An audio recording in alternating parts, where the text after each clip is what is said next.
Sveiki žiūrovai, šiandienos pamokoje parodysiu Jums, kaip įsirašyti video montavimo programą Sony Vegas Pro 11, kurią naudoja ir mėgėjai, ir profesionalai. Pirmiausia, parsisiunčiame Sony Vegas 11 zip failą. Kaip visada, nuorodą rasite aprašyme.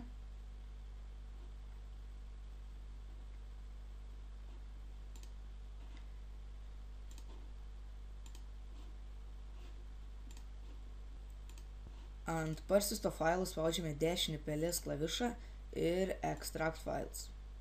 OK.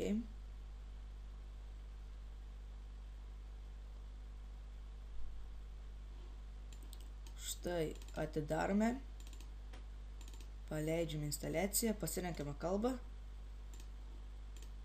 Next. Install.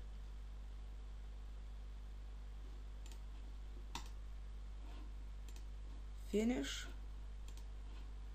Šitos dabar galite ištrinti.